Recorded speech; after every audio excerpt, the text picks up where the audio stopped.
Baik, Assalamualaikum warahmatullahi wabarakatuh. Yang terhormat para profesor, para doktor, para master, para dosen, dan para tenaga pengajar di institusi masing-masing.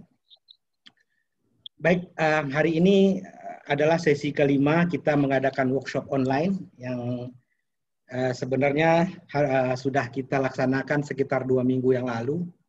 Tapi karena satu dan lain hal, ya, baru bisa kita adakan pada hari ini, bertepatan dengan Hari ABRI, ya, Hari TNI, hari 5 Oktober.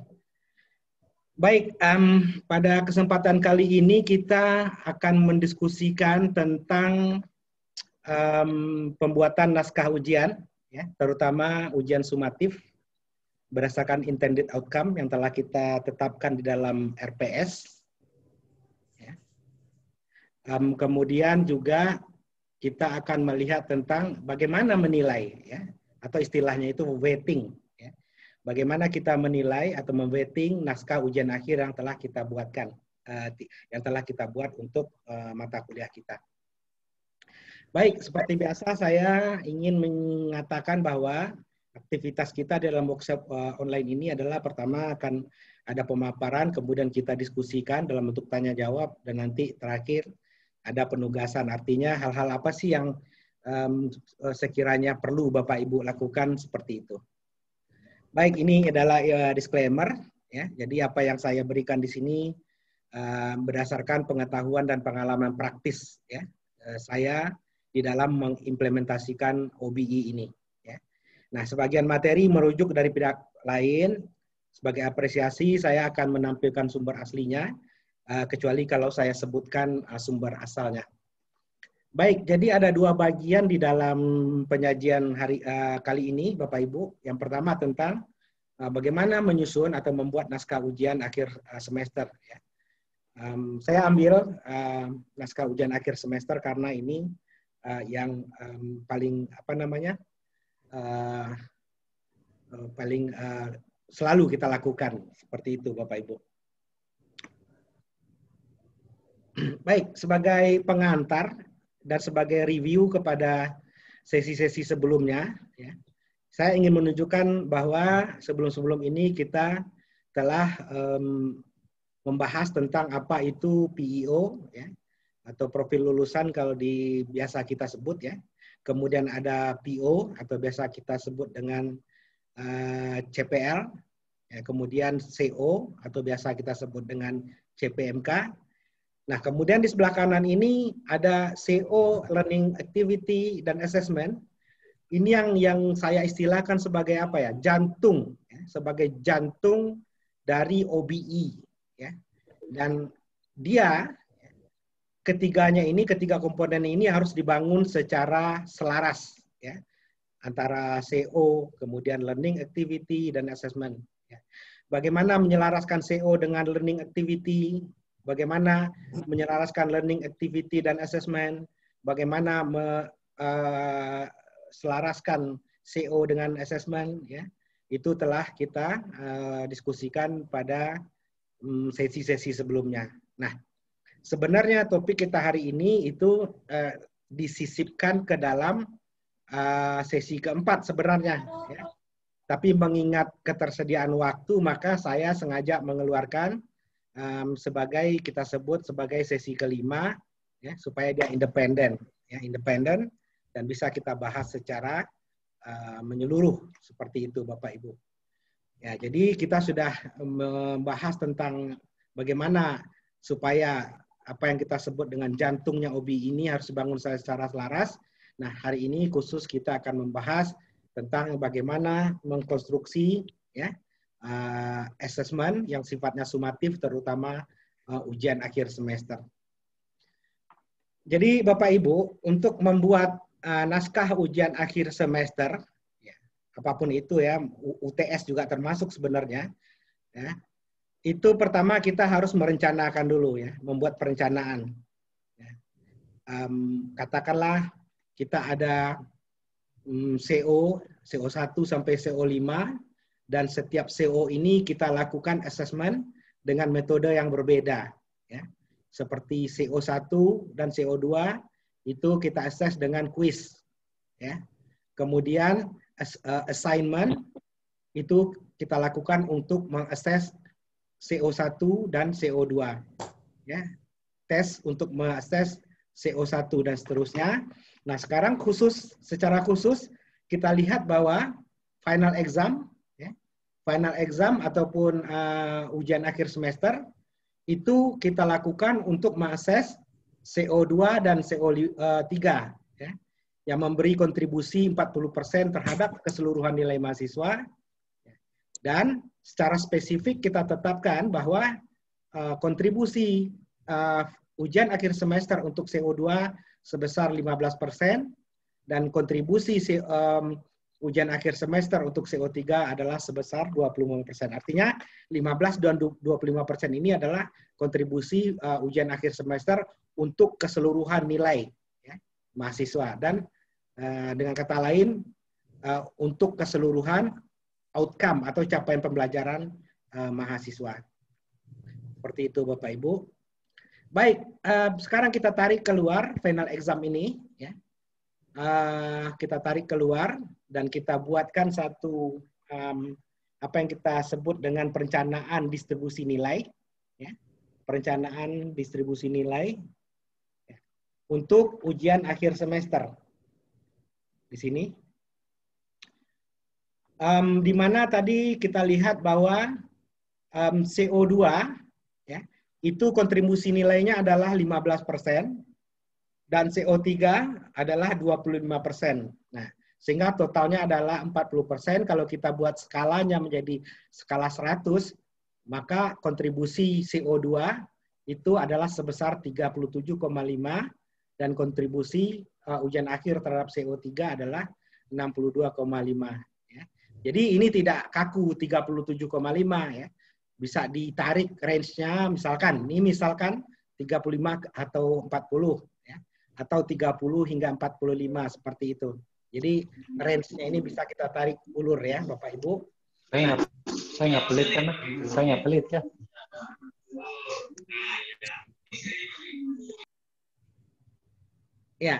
Ya, saya lanjutkan. Saya lanjutkan. Nah, di sini saya merencanakan distribusi nilainya adalah, jadi saya merencanakan dulu bahwa soal ujian ini saya bagi menjadi dua bagian. Menjadi dua bagian. Bagian pertama untuk mengakses CO2, capaian pembelajaran CPMK 2, dan bagian B itu untuk mengakses CPMK 3, ya, atau CO2 dan CO3. Nah, untuk bagian A, saya rencanakan itu soalnya ada 3. Apakah nanti ada sub soal atau tidak, ya, tapi yang pasti bahwa saya merencanakan soalnya ada 3. Dan untuk bagian B, saya rencanakan soalnya ada 2. Lalu saya rencanakan distribusi nilainya adalah 10, 15, 15. Ya, untuk yang 4B adalah 25 dan 35, sehingga totalnya nanti 100. Ya. Sekaligus, ya, saya mengestimate durasi penyelesaian untuk setiap soal. Lalu tentu saja kita membuat skema jawabannya. Nah, berdasarkan perencanaan saya ini, mulai dari perencanaan CO asesmennya bagaimana, kemudian berapa kontribusi terhadap CO tersebut, lalu berapa soal yang akan saya rencanakan, ya, kemudian bagaimana bentuk soalnya, maka saya coba perlihatkan kepada Bapak Ibu di sini, ya, tentang contoh, ya, distribusi soal, distribusi nilai, dan taksonomi levelnya. Baik. Ya, saya coba buka filenya Bapak Ibu. Saya coba buka filenya.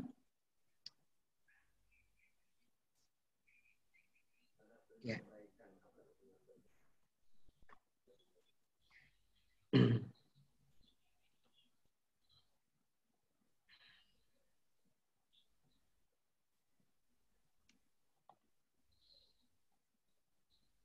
Baik, ya. Jadi ini adalah contoh soal, ya. Jadi saya tadi menetapkan untuk soal pertama itu 10 markah. terbalik tadi ya. Tadi 15, 15, 10. Ya, sebentar saya cek dulu ya. 10, 15, 15. Saya cek dulu tadi ya. Di dalam slide saya sebutkan. Di dalam slide itu tadi saya sebutkan. Ya betul ya. Betul, di dalam slide saya sebutkan adalah 10, 15, 15. Kemudian 25 dan 35. Baik, kita lihat.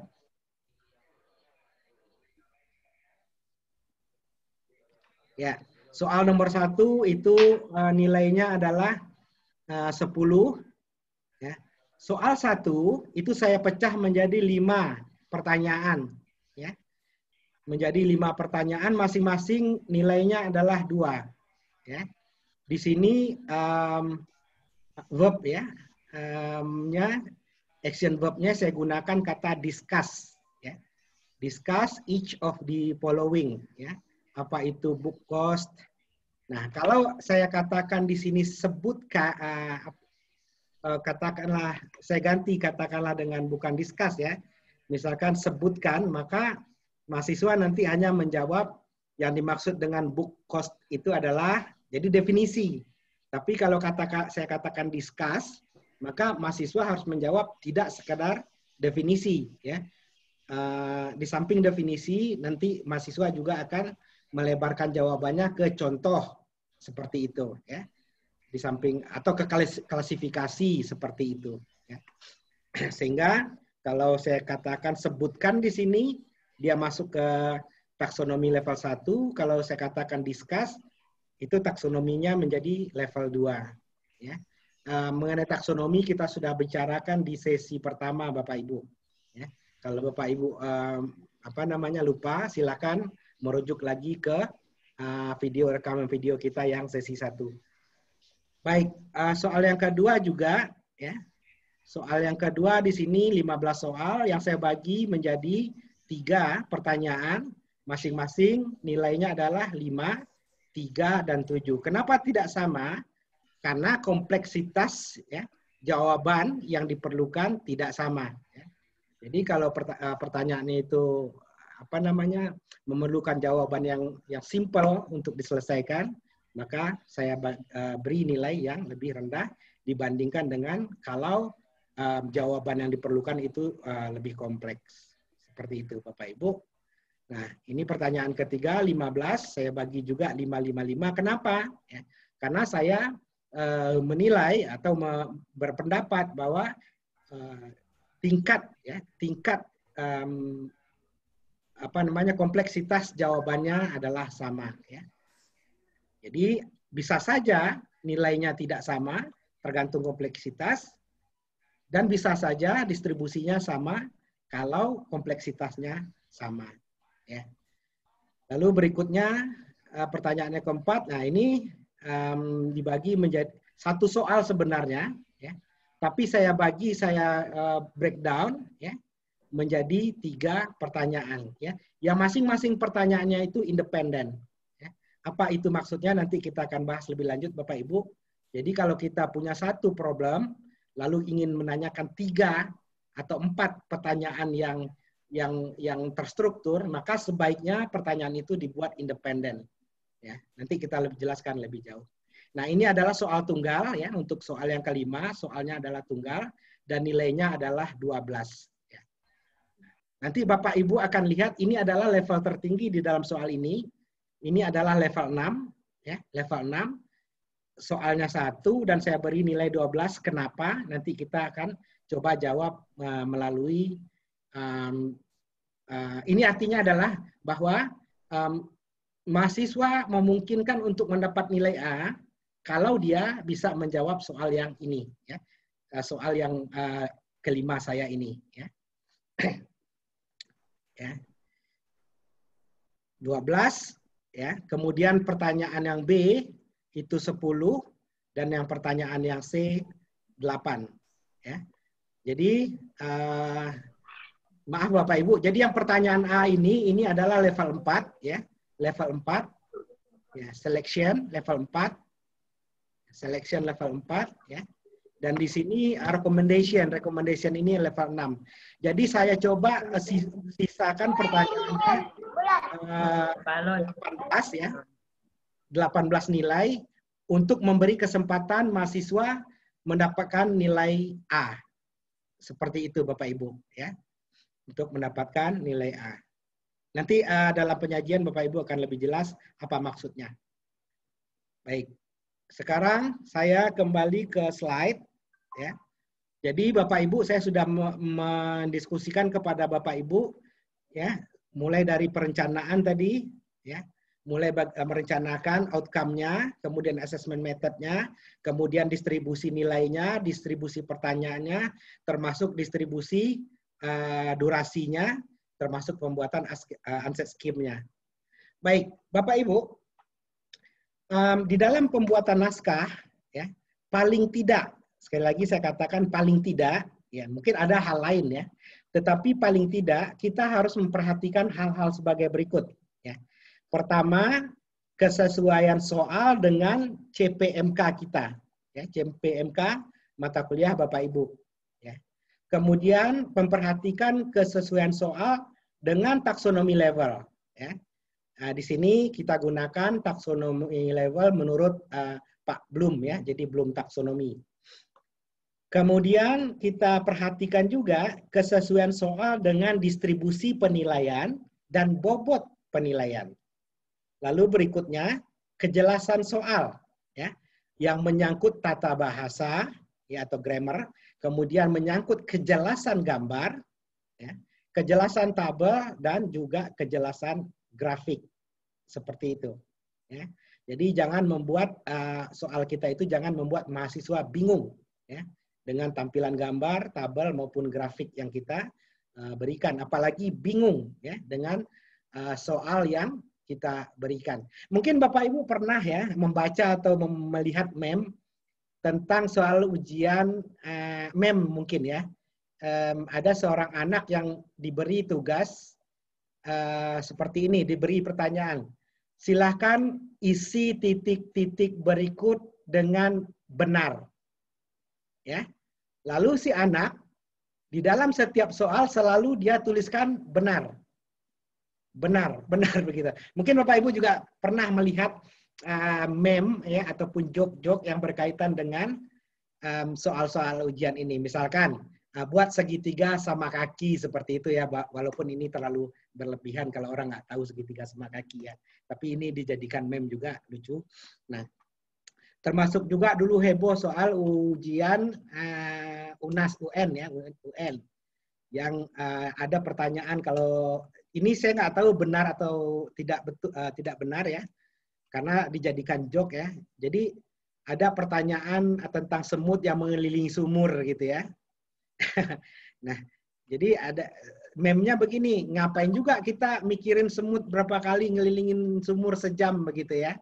Ya, ini ada benarnya Bapak Ibu karena soal ujian kita itu, sumatif kita itu sebaiknya sifatnya itu nanti apa yang diistilahkan dengan fungsional ya. Jadi fungsi dalam kehidupan sehari-harinya ini harus kelihatan seperti itu. Ya. Lalu yang berikutnya kelengkapan naskah ya. Kelengkapan naskah ini sebaiknya itu ada halaman judul ya, yang menuliskan apa nama mata kuliahnya, kode mata kuliah, siapa koordinator mata kuliah, kapan dilaksanakan, ya sesi tahun ajaran berapa, kemudian petunjuk soalnya dengan benar, kemudian daftar lampiran soal, kemudian juga apa yang boleh dibawa dan tidak boleh dibawa oleh peserta ujian, ya termasuk kelengkapan-kelengkapan lainnya seperti instruksi bahwa mengerjakannya harus menggunakan kalkulator begitu untuk mata kuliah yang sifatnya hitungan. Ya. Jadi tidak dibenarkan menggunakan handphone katakanlah seperti itu. Nah kemudian Bapak Ibu perlu diikuti juga format naskah yang standar. Jadi kalau Bapak Ibu di prodinya belum membuat naskah template format naskah ujian, nah saya menyarankan sebaiknya dibuat format standarnya. Ya. Kemudian juga durasinya, kelupaan ya durasinya. Nah durasinya ini nanti bisa kita secara tidak langsung mengukurnya ketika kita membuat unset scheme. Ya. Jadi berbeda dengan kunci jawaban ya Bapak Ibu ya. Skema jawaban itu minimal adalah tahapan penyelesaian ya, soal. Ya. Kalau kunci jawaban adalah jawaban akhirnya. Ya. Jawaban akhir. Tapi kalau skema soal minimal itu tahapan-tahapan cara menyelesaikannya. Ya. Lebih bagus lagi tahapan-tahapan berikut jawabannya. Ya. Seperti itu. Nah, juga penting Bapak Ibu soalnya itu tidak menyangkut unsur SARA, ya. Suku, agama, dan ras tentu saja ya. Lalu, nah ini saya beri merah karena ini sifatnya adalah kasus per kasus. Jadi saya tidak bisa nanti memberikan contohnya bagaimana tentang kedalaman dan keluasan soal seperti itu Bapak Ibu. Karena nanti kalau kedalaman soal itu kita lihat sekompleks apa aktivitas mahasiswa di dalam menjawab soal. Nah nanti mungkin nih Pak Aris ya diskusi kita waktu sesi kedua kalau saya nggak salah masalah kedalaman dan keluasan. Jadi ada dua sebenarnya, kedalaman dan keluasan konten mata kuliah, ya, dan ada juga kedalaman dan keluasan soal ujian. Nah ini dua hal yang berbeda. Jadi kalau istilah yang lebih spesifik mengenai keluasan dan kedalaman soal ini, itu didefinisikan di dalam, kalau saya tidak salah itu lebih spesifiknya di dalam Washington Accord ya, tentang apa yang disebut dengan kompleks, ini terutama yang saya tahu terutama yang terkait dengan disiplin ilmu saya ya, engineering. Jadi ada nanti istilahnya itu kompleks engineering problem dan kompleks engineering activity ya. Nah, secara umum saya katakan bahwa keluasan soal itu tergantung bagaimana sekompleks apa persoalan yang ingin Bapak Ibu tanyakan ya di dalam soal ujian.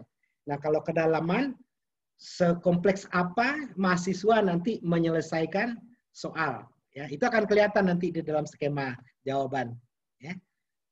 Jadi semakin banyak tahapan ya yang harus dilakukan oleh mahasiswa untuk menjawab soal Bapak Ibu, itu kita katakan dia semakin kompleks activity. Ya. Artinya kedalaman soal Bapak Ibu ini semakin dalam, seperti itu.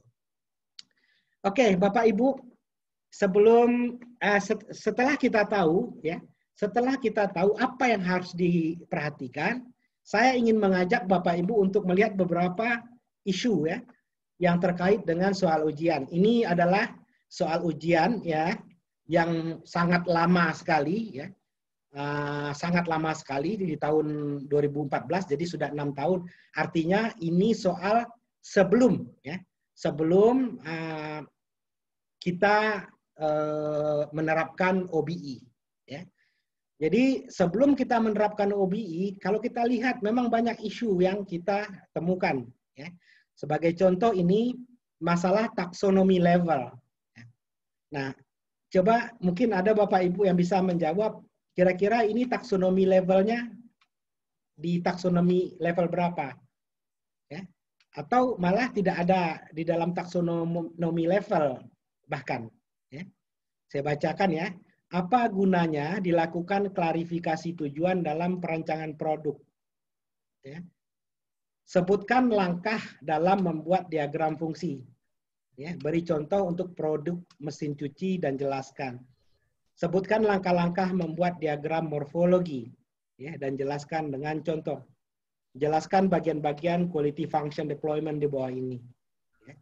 Jadi ini isunya adalah terkait dengan taksonomi level. Ya. Susah untuk menyatakan ini di taksonomi level berapa. Ya.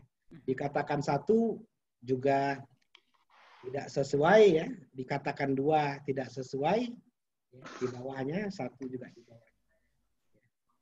Baik, isu yang berikutnya masih dalam taksonomi level. Ya. Saya bacakan, buatkan kunci-kunci kesuksesan. Ya, ini kita bisa indikasikan ini adalah taksonomi level 1, ya, remembering. Jelaskan komponen penentu harga, oke, taksonomi level 2. Jelaskan proses pembuatan, taksonomi level 2. Jelaskan definisi taksonomi level 2. Jelaskan perbedaan antara audit keuangan dan kepatuhan taksonomi level 2. Jelaskan tentang akuntansi partai politik dan atau akuntansi lingkungan. Maksudnya Bapak Ibu, saya ingin mengangkat ini bukan sebagai saya ingin mengatakan ini salah, tidak, ya. Karena di dalam penetapan outcome, ya, capaian pembelajaran, penetapan taksonomi level, itu sepenuhnya adalah hak Bapak Ibu sebagai dosen pengampu mata kuliah. Ya. Jadi selagi tidak ditetapkan oleh ya, prodi Bapak Ibu, maka Bapak Ibu bebas ya ingin. Tapi yang ingin saya katakan di sini bahwa ini kurang baik. Ya.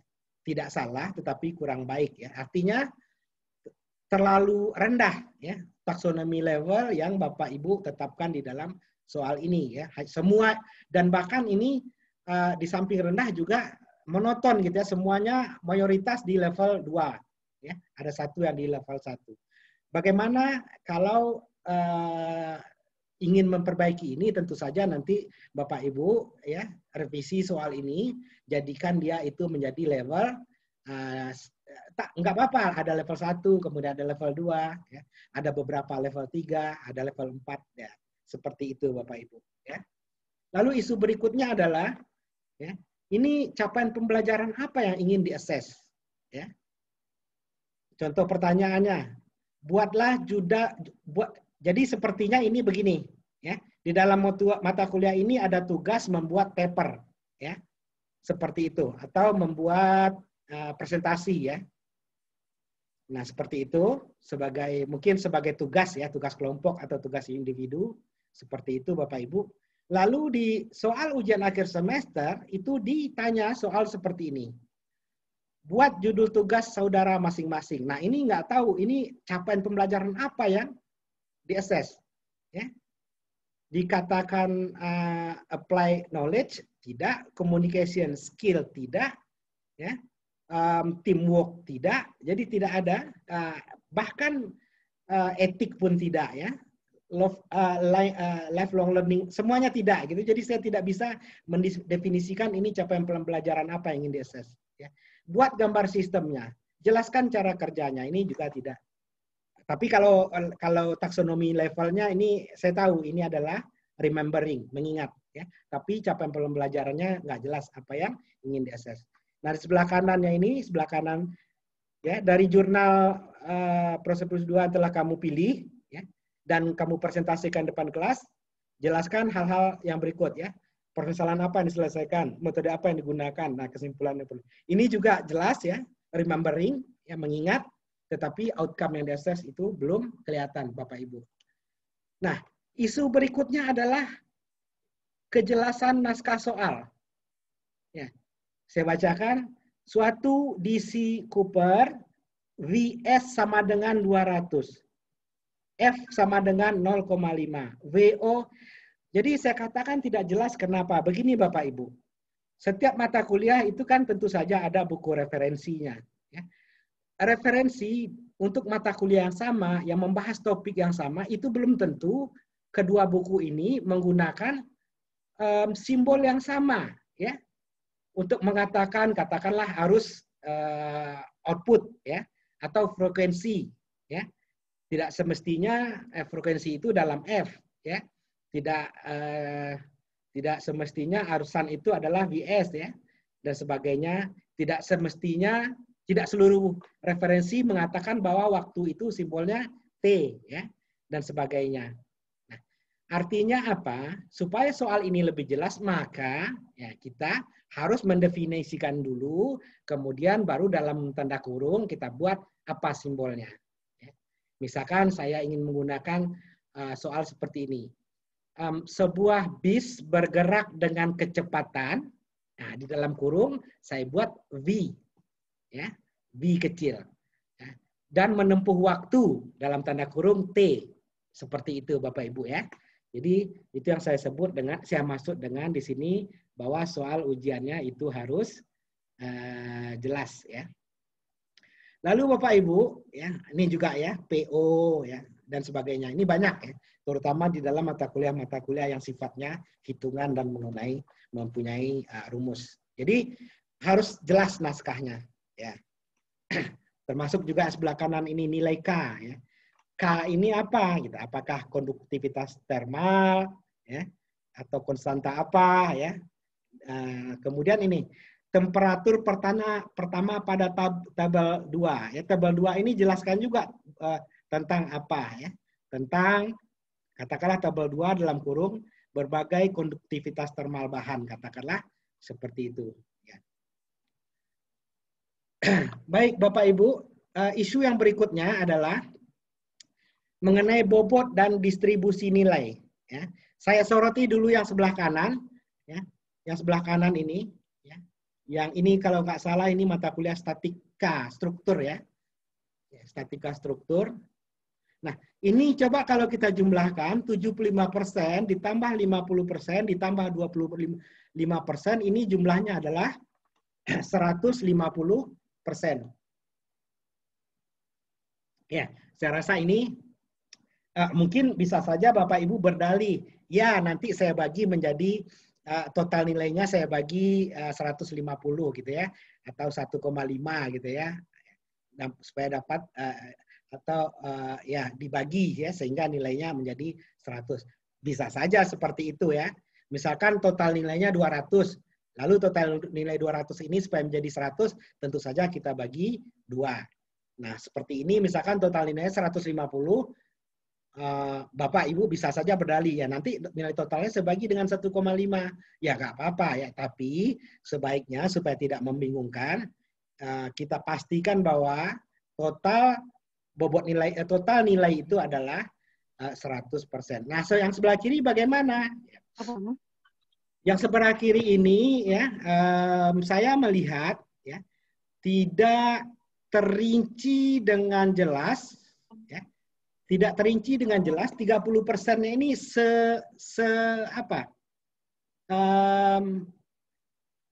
apa iya dua soal ini terwakili atau mewakili bobot 30%? Ya. Dan kenapa soal nomor 2 itu 70%? Itu satu, yang pertama. Yang kedua, menurut saya, kalau soal yang pertama dan kedua ini diberi bobot 30%, yang artinya kalau kita samakan bobotnya masing-masing 15%, ya, maka nilai ini terlalu royal menurut saya, karena hanya mahasiswa diminta untuk menjelaskan ya, bentuk starting motor, lalu dia mendapat nilai 15. Ya, terlalu boros menurut saya. Ya. Yang kedua juga yang di bawah ini, apakah betul 70%? Ya. Ini juga terlalu royal menurut saya, nilainya 70. Kenapa? Karena soalnya sedikit ya, dan tidak banyak yang aktif. Ini mungkin kalau mahasiswa yang sudah terbiasa mengerjakan soal ini, mungkin kita kasih waktu 90 menit, mungkin dalam waktu 15 atau 20 menit mahasiswa sudah bisa menyelesaikan soal seperti ini, sehingga kita lihat bahwa bobot nilainya terlalu royal seperti itu. Dan sebaiknya juga, nah 70% ini berapa porsi untuk nomor 1, berapa porsi untuk nomor 2, seperti itu Bapak Ibu ya. Isu berikutnya adalah tentang ini screen, tentang durasi. Ya. Durasi 70 menit. Kalau untuk UAS, mata kuliah 3 SKS, untuk ujian akhir semester berdurasi 70 menit, ini terlalu pendek waktunya Bapak Ibu. Ya. Terlalu pendek. Jadi kalau saya menyarankan, ya 1 SKS itu kalau bisa, kalau bisa rentang waktunya 1 SKS itu dalam 45 hingga 1 jam lah. Jadi kalau 2 SKS itu 1 jam setengah, ya. Kalau 3 SKS itu 2 hingga 3 jam seperti itu. Ya. Kalau 70 menit itu seperti inilah jadinya ya. Kita terpaksa membuat soal sedikit dan soalnya juga sangat sederhana sehingga kita royal memberi nilai ke mahasiswa seperti itu. Yang menjadi poin kita bukan royal di dalam nilai, ya, tetapi apakah memang kita dengan soal yang sederhana ini bisa melihat achievement, ya, ataupun attainment terhadap outcome yang kita tetapkan di dalam RPS atau tidak? Itu sebenarnya masalah utamanya, ya, bukan masalah royal nilai atau tidak royal nilai. Baik, Bapak Ibu, isu yang berikutnya adalah petunjuk soal. Ya. Petunjuk soal, mulailah dengan doa dan buatlah jawaban dengan baik dan benar. Ya. Nah, baru oke.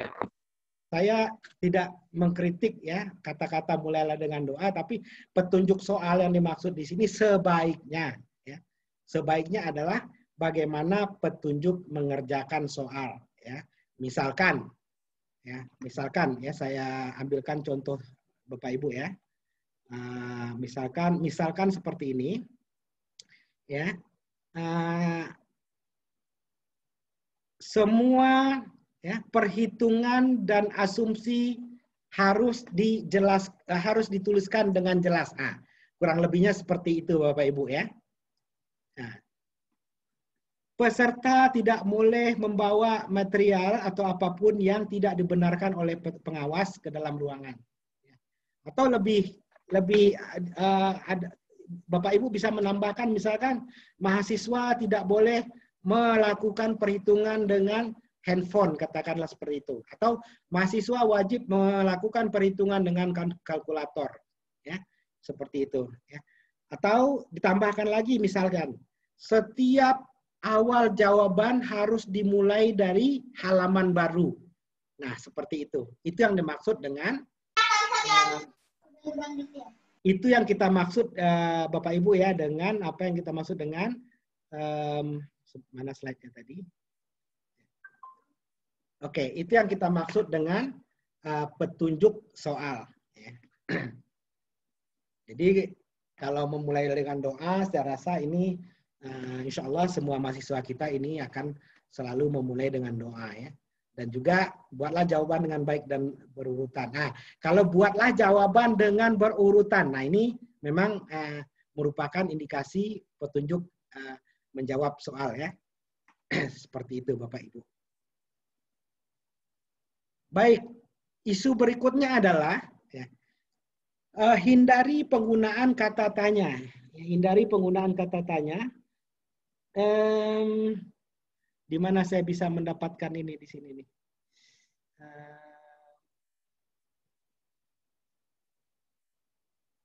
Kalau saya mau menulis menu, aduh tidak, nggak ada ya.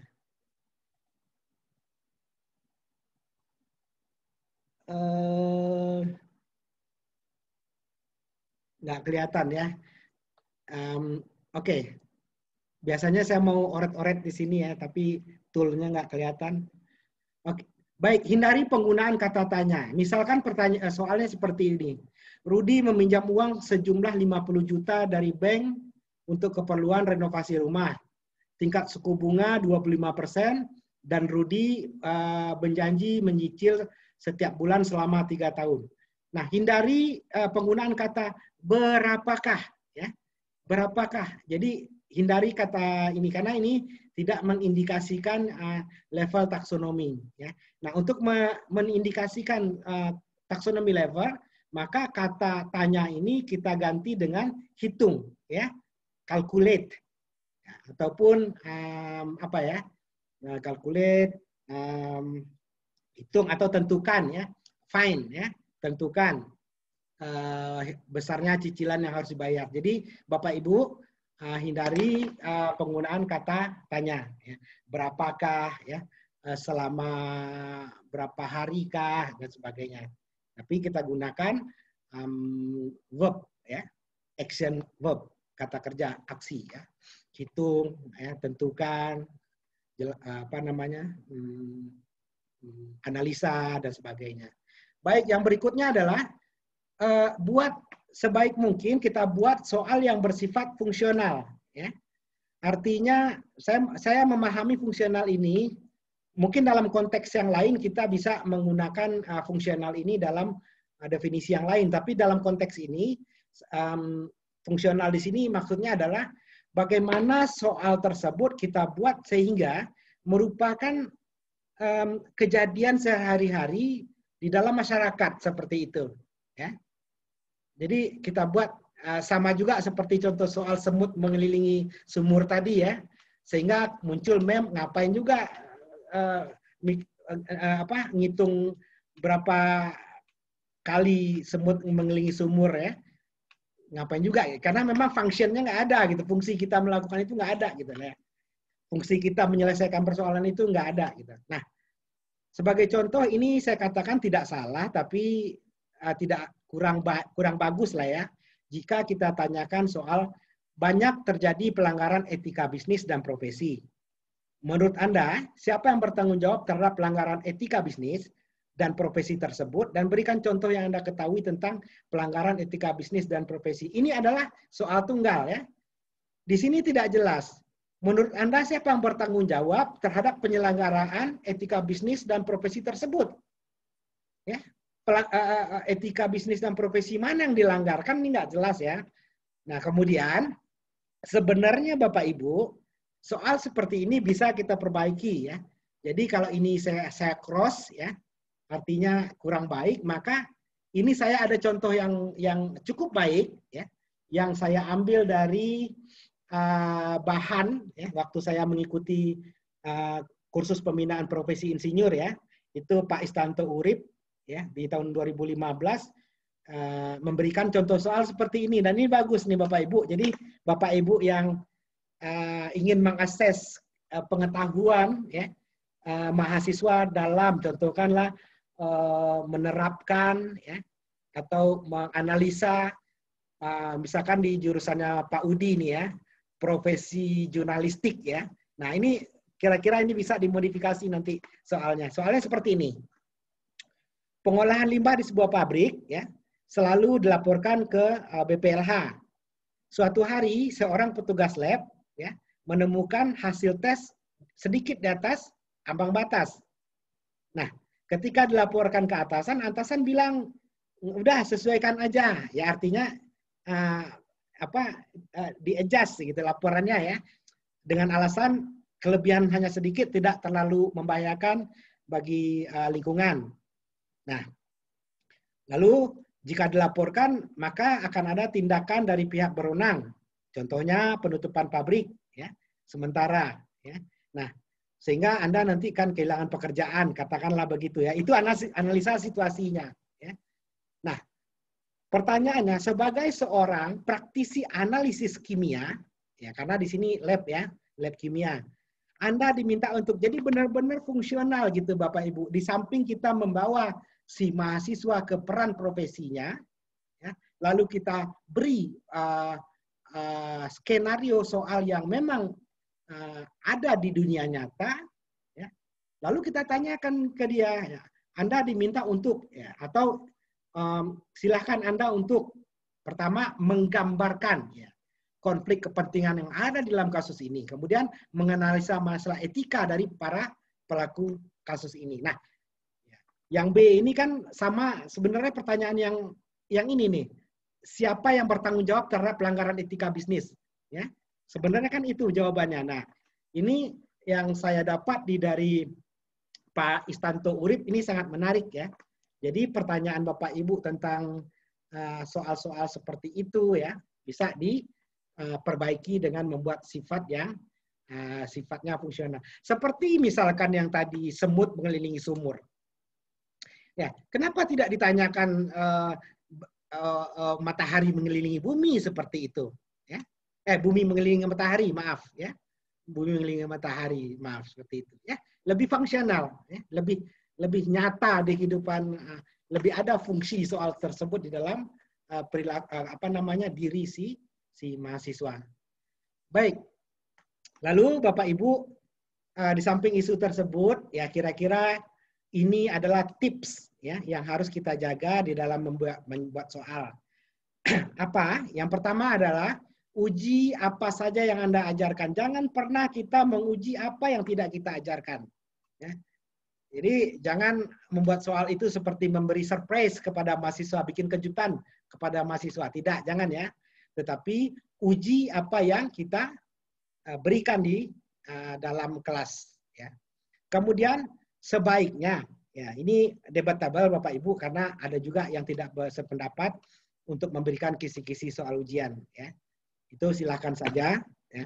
Kemudian jangan berikan soal yang sifatnya menjebak, tricky ya. Jangan.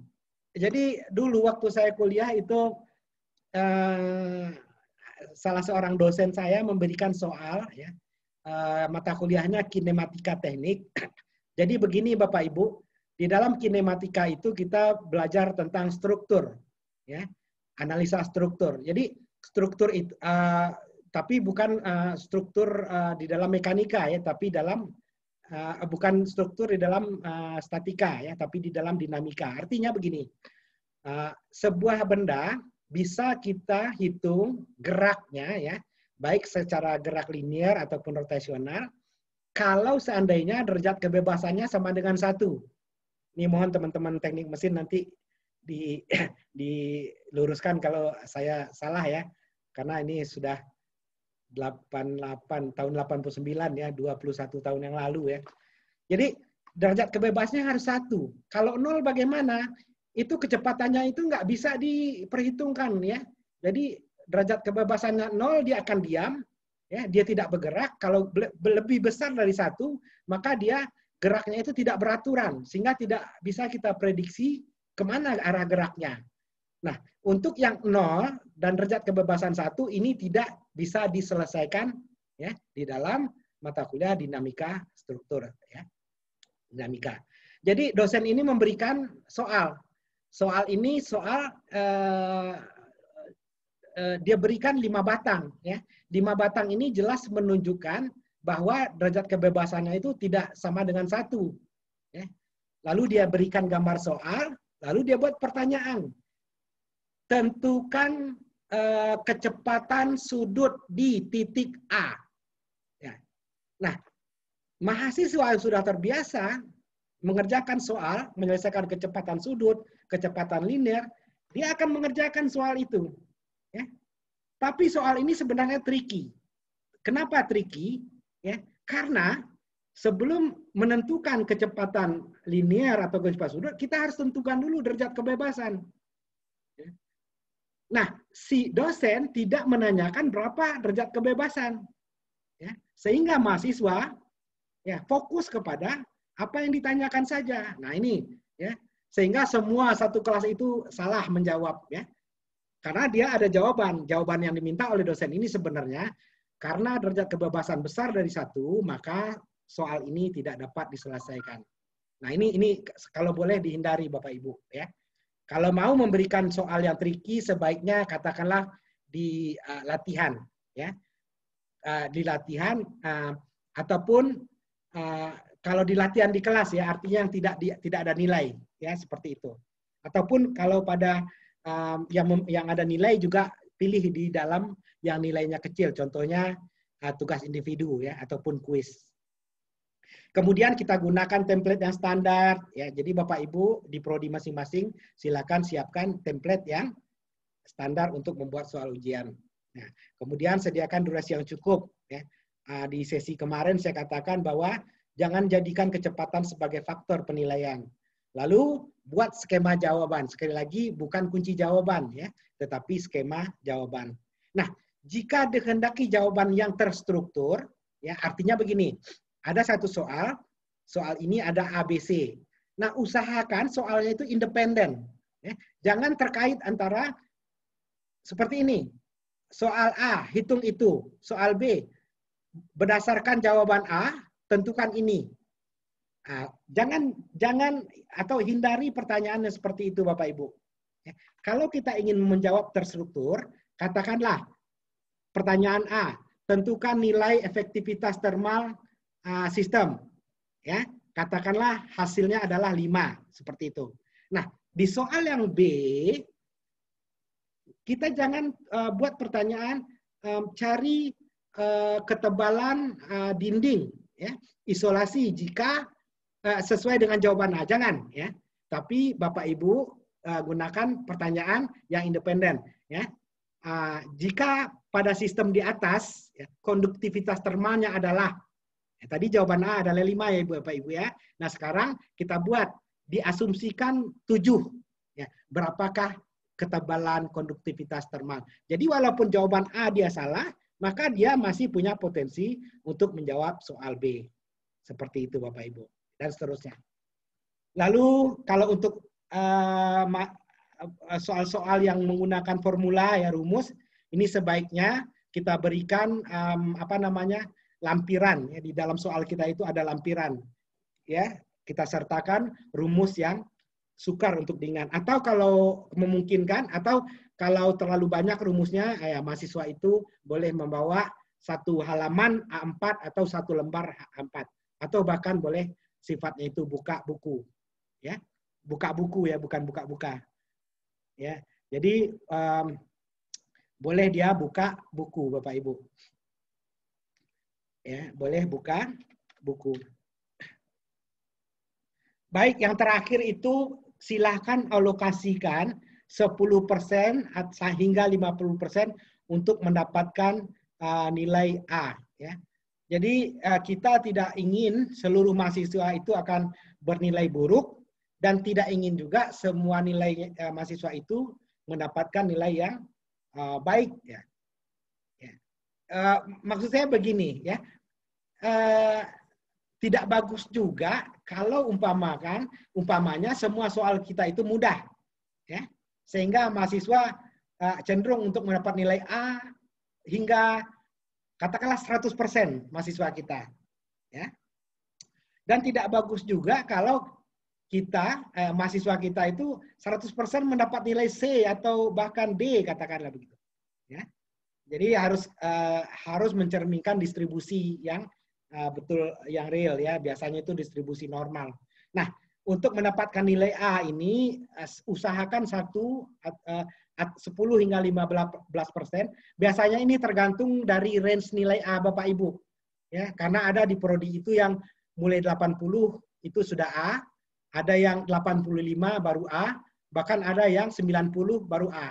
Jadi usahakan ada range sebegitu, sehingga ada soal yang jika dia menyelesaikan soal itu baru dia akan mendapat nilai. Mudah-mudahan penjelasan saya tentang nomor 9 ini bisa Bapak Ibu pahami, kalau tidak nanti kita diskusikan. Baik Bapak Ibu, itu ya, itu triknya. Nah, kemudian kita masuk ke proses weighting. Jadi kita lihat dulu pengertiannya, apa sih weighting itu? Ya, apa sih weighting? Weighting adalah proses memeriksa naskah ujian secara menyeluruh. Ya. Proses memeriksa naskah ujian itu secara menyeluruh. Ya. Apa persiapan yang perlu dilakukan dalam weighting proses? Pertama, tentu kita harus ada weighting form-nya. Ya. Borang weightingnya harus ada. Ya. Kemudian prosedur dan jadwal weightingnya harus ada. Jadi minggu pertama apa yang harus dilakukan oleh dosen mata kuliah, minggu kedua apa, minggu ketiga apa, dan seterusnya. Lalu penunjukan dosen, siapa yang akan memvetting. Nah, untuk penunjukan dosen ini yang terbaik itu adalah dosen yang sebidang. Ya. Kalau tidak ada dosen yang sebidang, mungkin bisa dosen yang serumpun, seperti itu. Nah, seperti itu ya Pak Ibu. Nah, vetting form. Nah, saya ingin membahas dulu tentang borang vetting. Ya. Apa yang harus ada di dalam borang vetting? Ya. Item yang ada di dalam borang vetting itu harus sama dengan apa yang harus diperhatikan dalam pembuatan naskah. Bapak Ibu, ya, tadi kita sudah membahas tentang apa yang harus diperhatikan dalam pembuatan naskah. Ya, kesesuaian soal, dengan CPMK, dengan level taksonomi, dengan distribusi dan bobot nilai, ya, kejelasan soal. Nah, semua item yang kita perhatikan dalam pembuatan naskah itu harus ada di dalam borang vetting. Nah, silakan saja nanti Bapak Ibu di prodi masing-masing disepakati ya, apa yang harus ada dalam vetting form, sehingga waktu membuat soal itu yang harus diperhatikan ya, di dalam membuat naskah. Baik, Bapak Ibu, ini adalah contoh, ya, contoh vetting form yang paling sederhana. Ya. Pertama, apakah seluruh komponen diberikan? Ya. Ya, seluruh komponen ini maksudnya kelengkapan naskah. Ya. Ini maksudnya adalah kelengkapan naskah. Apakah sudah ada tertulis di halaman depan itu nama mata kuliah, ya, petunjuk pengerjaan soal, siapa dosen pengampunya, kapan dilaksanakan, berapa durasinya, dan sebagainya. Kemudian apakah sudah sesuai dengan standar format standar, ya. Nah, ini ya format naskah, ya. Format naskah. Jadi Bapak Ibu memang sampai kita atur, jadi Bapak Ibu kan ini sudah sering ikut menulis di jurnal, ikut conference, ya. Itu kan ada template penulisannya. Nah, kita harus mengikuti itu begitu. Nah, begitu juga dengan bahkan di dalam menulis ujian soal ini. Bahkan cara menuliskan judul tabel, judul gambar, ya, ukuran font, ya, spasi berapa, ya, margin kiri, margin kanan, atas bawah. Memang sebaiknya memang harus distandarkan, Bapak Ibu. Nah, semuanya ini Bapak Ibu, ya, adalah mengacu kepada apa yang harus ada, ya, apa yang harus kita perhatikan. Nah, cara mengisi formulir vetting ini adalah tentu saja si dosen pengampu kemudian memberikan soal ujiannya, ya, apakah itu melalui koordinator program studi ataupun langsung kepada dosen yang dianggap sebidang. Nah, sebaiknya ini diformalitaskan, ya. Artinya begini, di prodi Bapak Ibu itu ada seorang koordinator, ya, seorang koordinator untuk melakukan vetting proses. Nah, lalu diserahkan kepada siapa yang akan panel vettingnya siapa, ya, panelnya siapa, evaluatornya siapa. Nah, nanti evaluator tinggal mengisi apakah seluruh item komplit? Ya, jika tidak cross atau Y, N, seperti itu. Nah, apa komentarnya? Itu kurang, ya. Misalkan tanggal pelaksanaan ujian tidak ada, ya. Standar format, misalkan tulisannya tidak sesuai dengan standar format, ya, dan sebagainya dan sebagainya. Nah, panel ini bisa 1 atau 2 orang, ya. 1 kurang, ya, 3 kebanyakan begitu, ya. Jadi kalau 2 ini baguslah, ya, seperti itu Bapak Ibu. Jadi tujuan kita melakukan vetting ini Bapak Ibu bukan untuk mempertanyakan bukan integritas, ya, apa istilahnya, ya, kapabilitas, bukan kapabilitas, apa namanya, istilahnya itu bukan ingin mempertanyakan kemampuan, ya, kemampuan teman kita, kolega kita, tidak, ya. Tapi kita ingin memastikan bahwa apa yang kita telah sepakati di prodi itu benar-benar terikuti, ya, oleh kolega kita, ya. Seperti itu. Jadi bukan untuk mencari menyerang dia, ya, bukan mencari melemahkan kapabilitas dia, ya. Ada satu istilah yang lebih sesuai untuk ini tapi saya lupa, ya. Nah, tapi itulah kurang lebihnya, ya. Tapi untuk memastikan bahwa sebelum soal diberikan ke mahasiswa, semua apa yang telah kita syaratkan di dalam prodi ini benar-benar terikuti di dalam naskah ujian soal kita. Baik, Bapak Ibu, itu penyajian. Jadi sebelum kita diskusi, saya bacakan dulu penugasan untuk Bapak Ibu. Pertama, coba Bapak Ibu buat vetting form, ya. Ini bagi Bapak Ibu prodi yang belum membuat, ya. Kalau yang sudah bagus, saya percaya teman-teman di beberapa kampus, ya, seperti di UMB ini, saya yakin dan pasti sudah punya format vetting ini, ya. Begitu juga mungkin teman-teman di Pancasila dan Gunadarma, ya, manapun lah, ya, yang sudah terbiasa dengan OBI ini. Nah, bagi Bapak Ibu yang belum, buat vetting form, ya, contohnya tadi seperti itu. Kemudian Bapak Ibu lakukan perbaikan terhadap naskah ujian Bapak Ibu, ya. Sudah sesuai belum dengan level taksonomi? Apakah masih semuanya ada 10 soal, semuanya soalnya jelaskan. Ya, ini mohon di-improve. Nah, kemudian setelah itu minta teman sejawat untuk memeriksa naskah ujian Bapak Ibu, apakah sudah sesuai dengan borang vetting yang telah dibuat atau belum. Baik, terima kasih Bapak Ibu, ya. 1 jam lebih 2 menit saya menyajikan presentasi ini. Saya buka kesempatan untuk kita berdiskusi ya Bapak Ibu, kurang lebihnya seperti itu. Silakan. Karena Bu Rizka tidak bisa hadir bersama kita pada ini ya. Jadi saya sekaligus merangkap sebagai moderator. Terima kasih Bapak Ibu, silakan kalau ada yang Baik, Pak. Baik, Bapak izin bertanya Pak, ini dari Catur Septiawan. Pak Catur, Stikers silakan Pak Indonesia Catur. Maju. Silakan Pak Catur. Baik, terima kasih Pak waktu yang diberikan.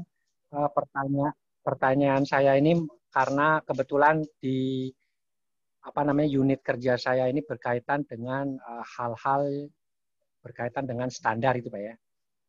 Jadi begini Pak, sekarang ini kan eranya akreditasi. Di dalam akreditasi itu pasti mengacu kepada standar. Nah, yang bagus dari presentasi Bapak itu dan sangat menarik dan akan dikembangkan di tempat kami itu adalah standar penilaian. Nah, berkaitan dengan standar penilaian itu ada yang dikatakan di situ, itu ada namanya panduan penilaian. Jadi institusi yang baik itu harus mempunyai panduan penilaian. Seperti yang Bapak tadi cerita, kenapa ada isu-isu dan sebagainya, kemungkinan besar tidak ada panduan penilaian. Nah, menyangkut akreditasi, Pak, itu ada namanya indikator kinerja tambahan. Outcome base ini sangat bagus kalau diterapkan di tempat kami sebagai indikator kinerja tambahan. Pertanyaannya adalah, apakah Bapak punya model atau mungkin saran ataukah mungkin lebih penjelasan lebih lanjut sebenarnya model panduan penilaian berstandar OB itu ya kayak gimana sehingga nanti kami itu menjadi lebih baik. Itu satu ya Pak ya. Yang kedua Pak, karena namanya akreditasi itu maunya keteraturan. Tadi Bapak istilahnya mengundang kita untuk diskusi lebih dalam menyangkut tentang kedalaman dan keluasan tadi yang belum Bapak selesaikan diskusinya. Apakah itu akan kita samakan saja dengan analisis butir soal sehingga nanti pada saat asesor bertanya tidak debatable karena subjektivitas. Padahal kalau di dalam akreditasi itu kalau bisa kita menghindari subjektivitas sehingga nanti tidak terjadi debat kusir gitu ya Pak ya. Jadi saya mohon dari Bapak 2 pertanyaan itu dan satu lagi terakhir Pak itu kita bicara tentang sistem Pak. Sistem penilaian di dalam standar penilaian itu juga SNDikti Standar Nasional Pendidikan Tinggi itu juga mengharapkan kalau bisa tersistem itu penilaian. Sehingga catatan-catatan dari yang Bapak tadi isu-isu itu banyak tidak akan terjadi kalau sudah terjadi sistem yang baik. Nah, pertanyaan saya adalah bagaimana sih sistem yang baik tadi sehingga menghilangkan atau mungkin mengurangi dosen-dosen menjalankan sesuai dengan keinginannya dia, tidak sesuai dengan aturan gitu. Kalau kita bicara outcome based kan harus sesuai dengan CPL, bukan maunya dosen tapi maunya CPL-nya gimana. Nah, itu ada sistemnya. Mungkin Bapak bisa menjelaskan sistemnya kayak gimana sih? Apakah perlu kita membuat sebuah buku juga atau standar juga berkaitan dengan sistem penilaian dan sebagainya. Terima kasih Pak dari saya. Sangat saya nantikan masukan dari Bapak. Terima kasih. Terima kasih Pak Catur, selalu 3 pertanyaan dan selalu sulit. Nah, ini yang menarik ya. Dan selalu sulit ya. Sulit. Baik, pertama apakah ada model atau pedoman penilaian standar OBI? Yang kedua kedalaman dan keluasan ya. Apakah bisa kita samakan dengan analisis butir soal? Dan yang ketiga adalah sistem ya, terkait sistem. Secara umum pertanyaan Pak Catur yang 1, 2, 3 saya katakan bahwa di dalam implementasinya itu tidak ada sistem model yang superior terhadap yang lain. Ya. Yang ada adalah sistem, model, dan standar yang sesuai untuk prodi Bapak Ibu. Begitu Pak Catur, saya menjawab secara umum yang 3 tadi, ya, mengenai model penilaian, ya, mengenai apa tadi standar penilaian, kemudian kedalaman dan keluasan, ya, yang pertanyaan yang berikutnya akan saya jawab, apakah sama dengan analisis butir. Nah, terkait dengan itu, secara umum saya ingin mengatakan tidak ada model, tidak ada kedalaman dan keluasan yang standar, tidak ada sistem yang lebih baik dibanding model, sistem, ataupun standar yang lain. Tapi yang ada adalah mana yang lebih sesuai untuk Bapak Ibu implementasikan di prodi masing-masing Bapak Ibu. Itu yang pertama Pak Catur ya. Jadi saya untuk soal nomor 1 dan nomor 3 rasanya kalau masih penasaran Pak Catur nanti kita diskusikan lagi ya. Tetapi secara umum saya menjawab seperti itu. Nah kedua, apakah analisis butir soal ini sama dengan kedalaman dan keluasan soal? Pada batas-batas tertentu ya. Tetapi saya melihat kok di dalam kalau di engineering kita menggunakan Washington Accord ya, dan Dublin Accord juga. Tapi ada juga teman-teman yang menggunakan EBOT ya dan sebagainya. Tapi pada prinsipnya itu sama kalau untuk engineering. Jadi terkait dengan kedalaman dan keluasan ini lebih jauh ya, tidak sekedar dari analisis butir soal.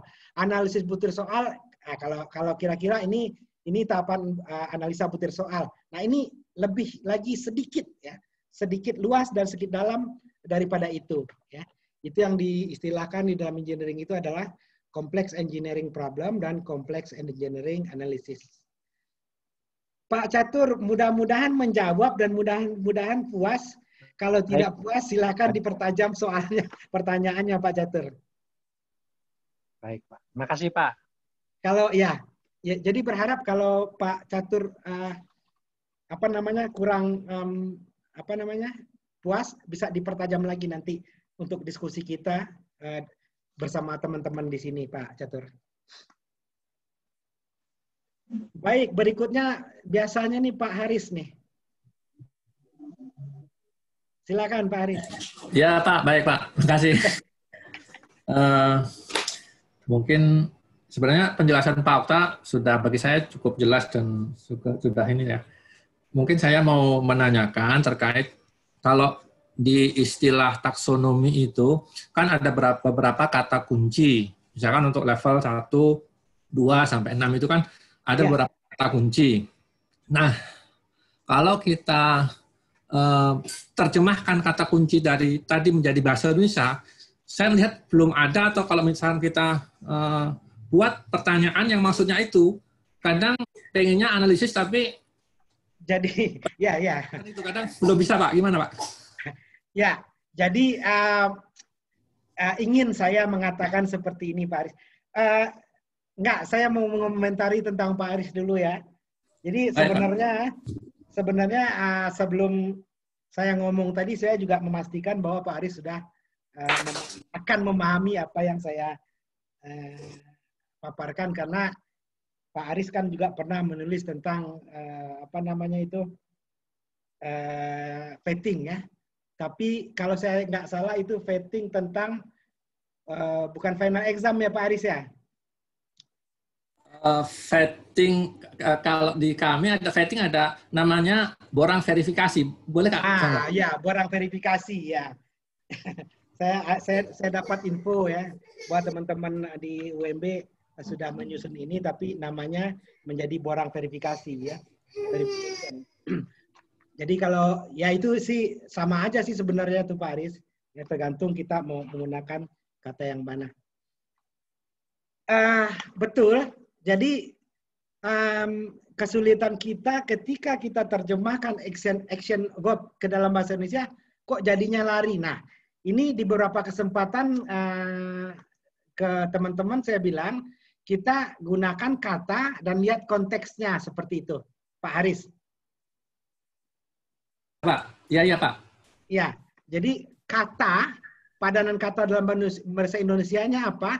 Kemudian kita lihat konteks pertanyaannya apa. Jadi kita perlu kerja tambahan di dalam memvetting soal ujian teman gitu Pak Aris. Artinya kita perlu memikirkan ini tidak hanya melihat katanya, tapi membayangkan ini levelnya apa sih yang ditanya ini, pemahaman atau ingatan seperti itu Pak Aris. Jadi memang kalau kita gunakan action verb saja tidak cukup Pak Aris.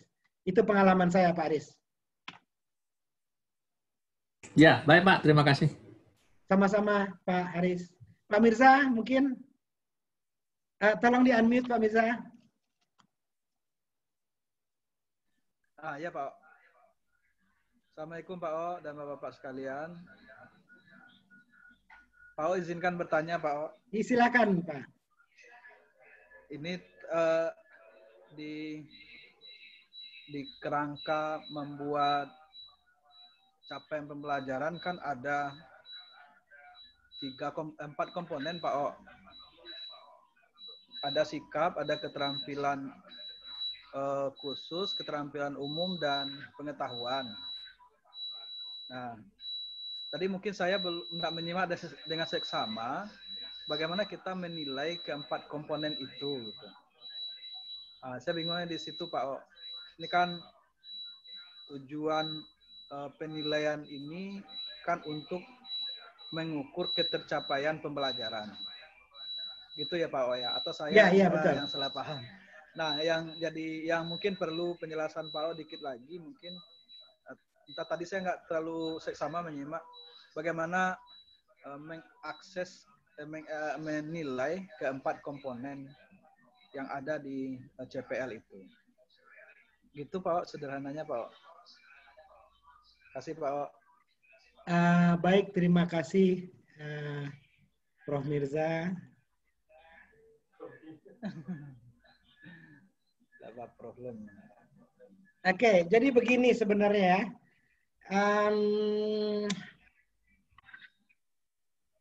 Di level atas kita punya capaian pembelajaran mata kuliah, Pak Mirza ya, CPMK. Ya. Betul ya? Ya Pak. Nah, kan kalau sekarang tuh prodi Pak Mirza ingin mereduksi katakanlah menjadi 12 ya. 12 CPMK. Maaf. CPL. Kita dari atas dulu Prof. Mirza. Pertama kita ada Pak. CPL. Nah, CPL yang sekarang itu berdasarkan diskusi dengan Bu Suning ya, kita sudah melihat bagaimana mereduksi CPL yang sedemikian banyak menjadi katakanlah 12 CPL. Betul Pak Prof. Mirza? Sementara mungkin ada perubahan lagi Pak. Karena diskusinya alot ini di jurusan masalah itu. Ya, nggak apa-apa. Katakanlah ada 12 CPL ya. Kalau di kami di BKSTM kan sudah duduk itu 10 ya. 10 mungkin ditambah dengan CPL internal nanti jadi 12. Nah, kalau di Forte kan belum ya. Kalau belum duduk. Nah, mungkin nanti katakanlah sementara 12 ya, di 12 CPL. Nah, ya.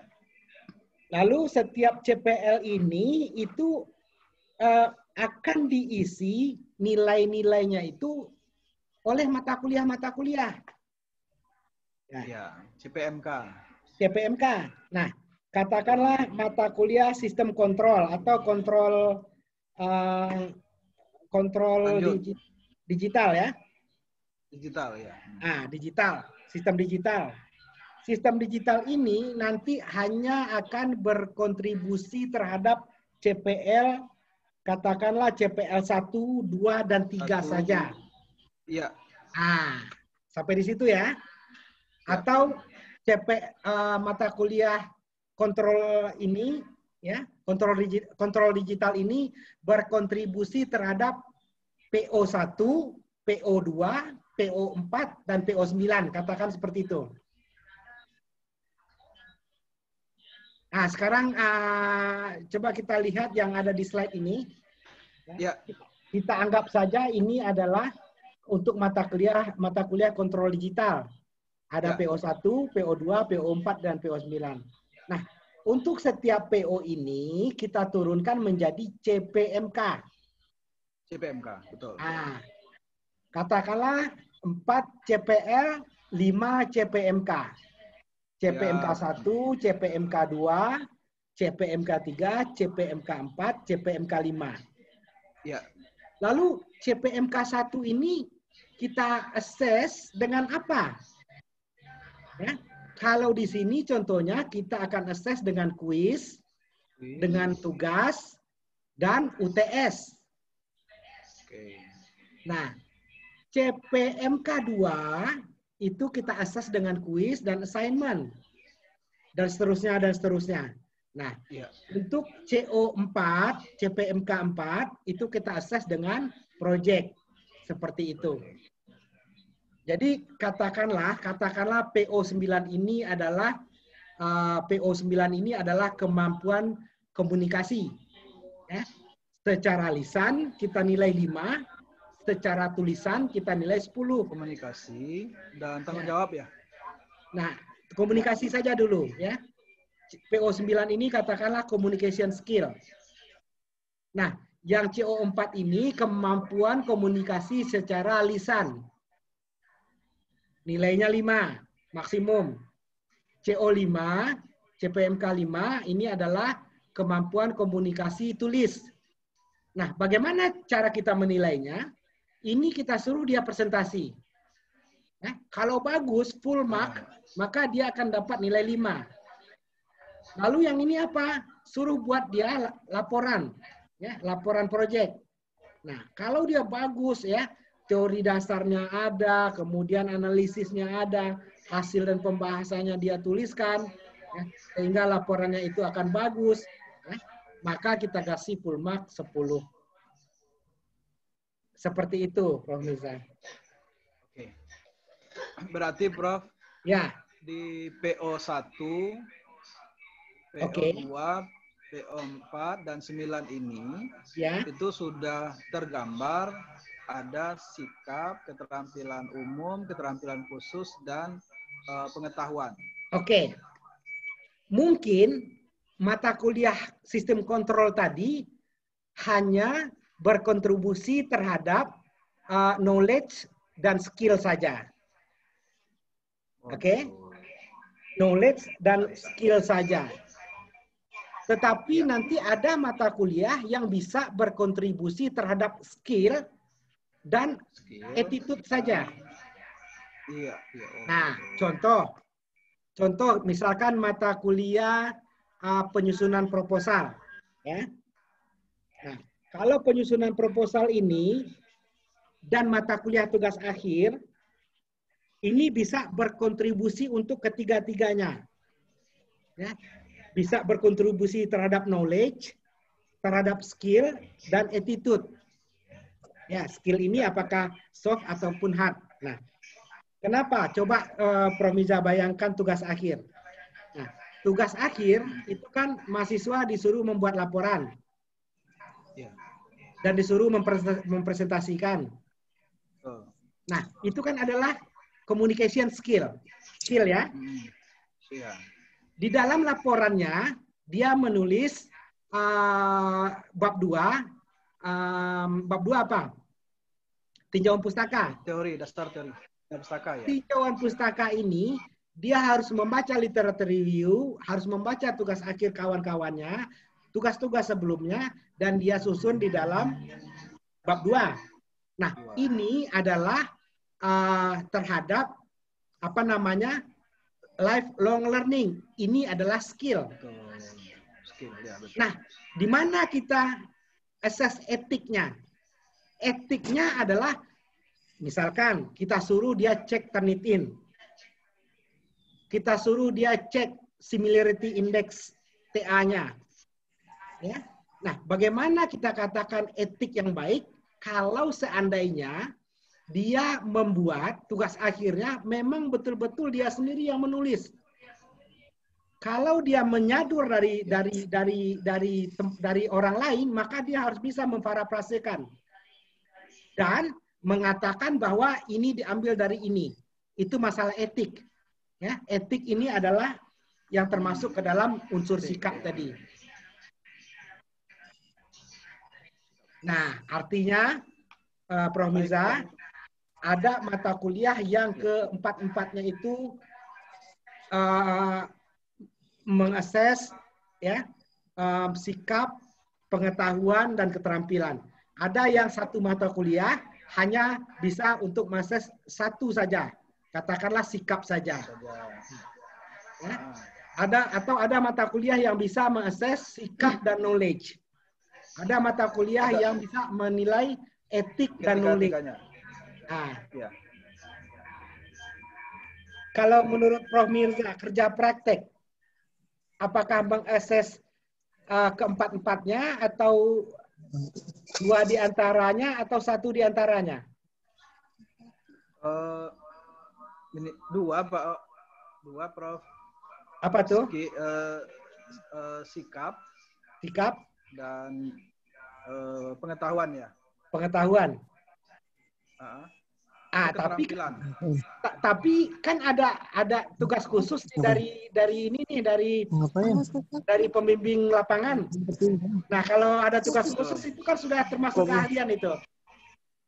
Iya. Nah, jadi kalau saya berpendapat tugas akhir, kerja praktek, kemudian tugas mandiri, nah itu bisa mengakses keempat-empatnya. Begitu, Prof. Siap, Prof.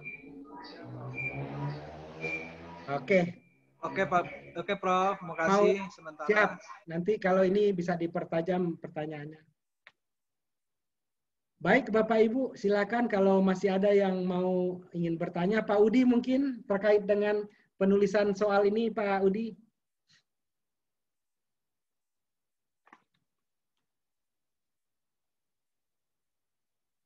Atau Bu Santi, silakan Bu Santi.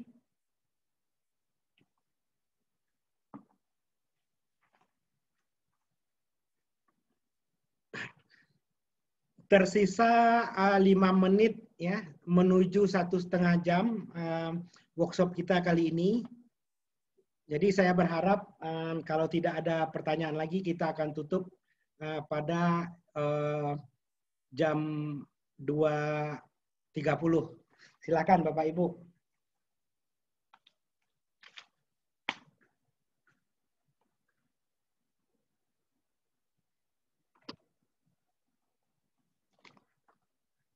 Saya tunggu mungkin ada dari Bu Prihandari mungkin.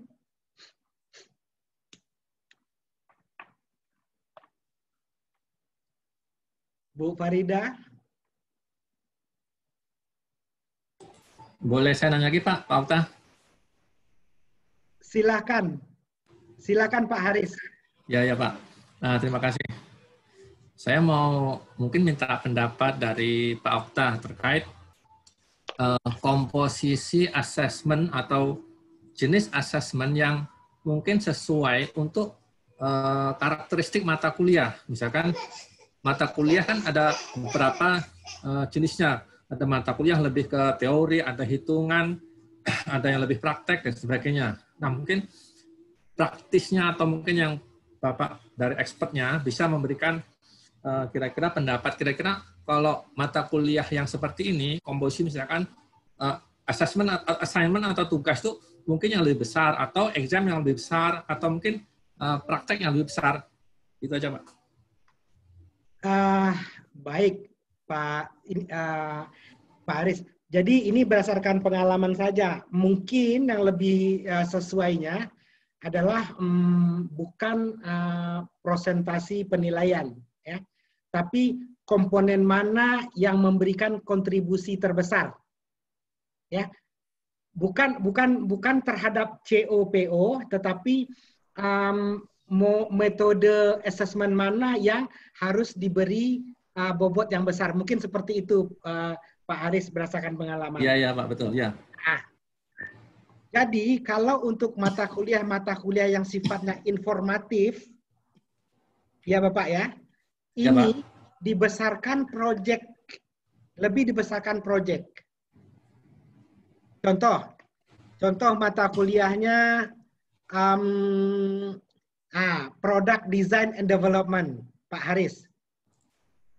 Itu sebenarnya kalau kita dalami, mata kuliahnya lebih sifat informatif. Ya, karena teori-teorinya sudah dibekali di awal-awal. Kenapa informatif? Contohnya kita mengajarkan kepada mahasiswa apa tahapan desain. Ya, bagaimana kita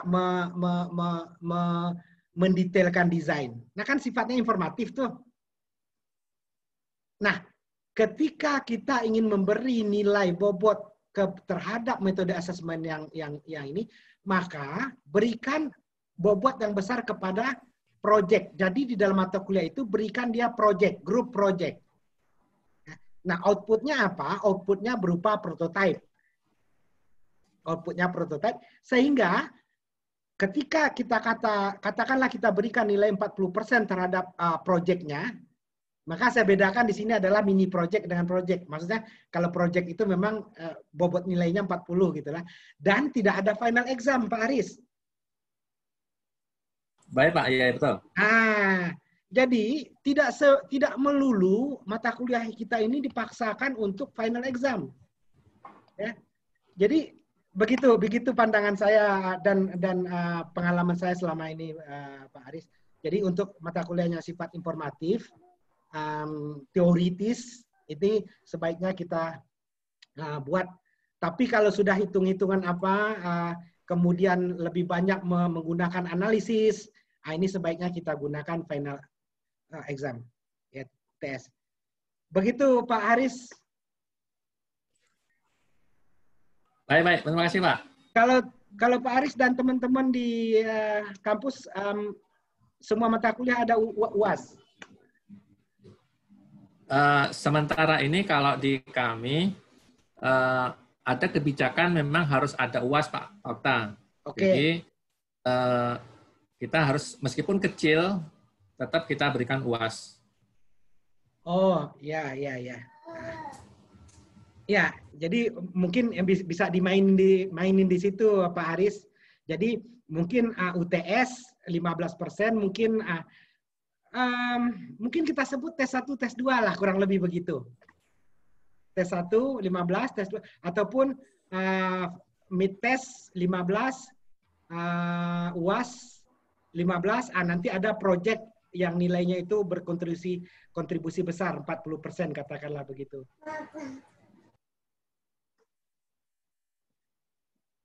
Ya, Pak. Oke, Pak Haris, siap. Terima kasih, Pak. Sama-sama, Pak Haris.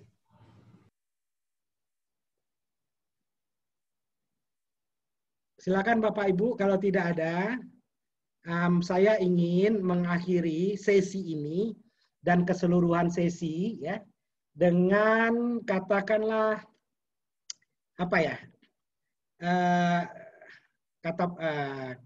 bukan kata penutup juga ya,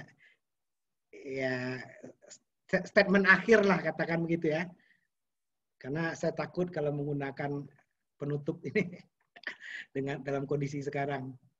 Baik, sebagai penutup di sini saya memberikan angka-angka ya tanpa ada teksnya Bapak Ibu. Ya, pertama saya ingin mengatakan bahwa salah tadi Pak Aris kalau mengatakan saya expert. Saya bukan ahlinya Pak.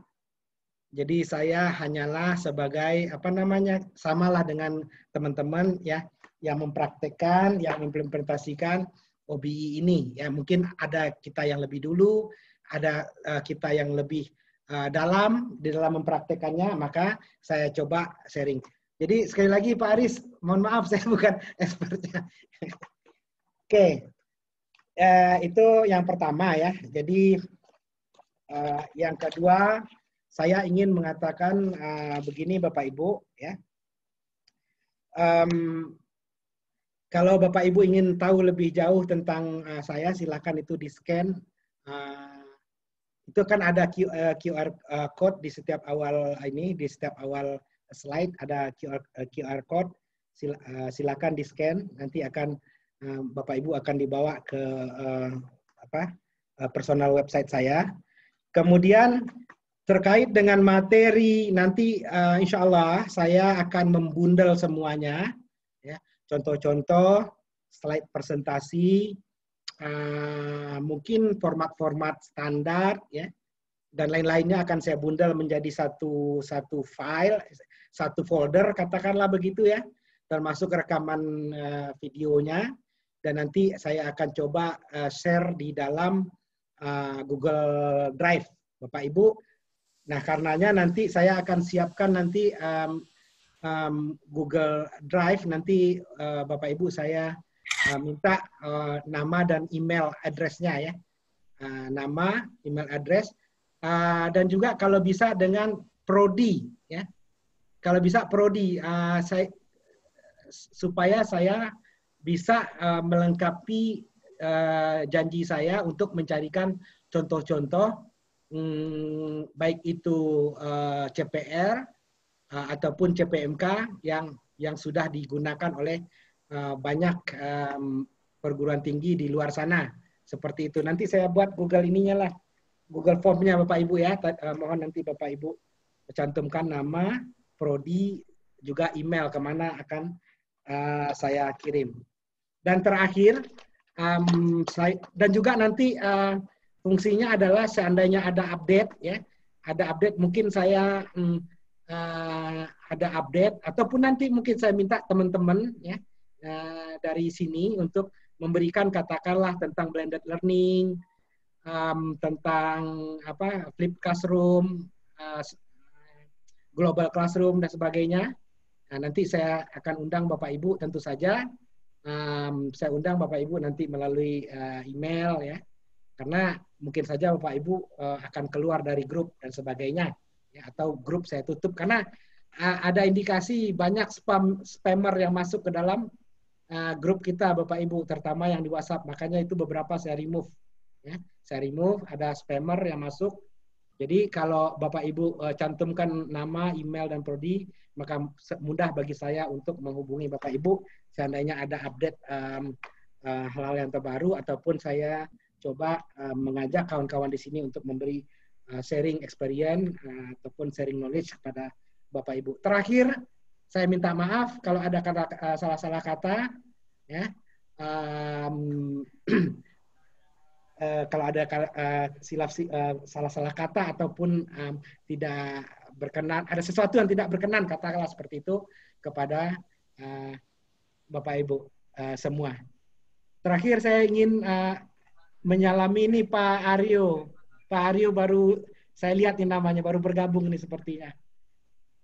Baik, itu saja. Terima kasih. Assalamualaikum warahmatullahi wabarakatuh. Kalau ada ya bincang-bincang yang di luar kita coba bincang-bincang. Silakan.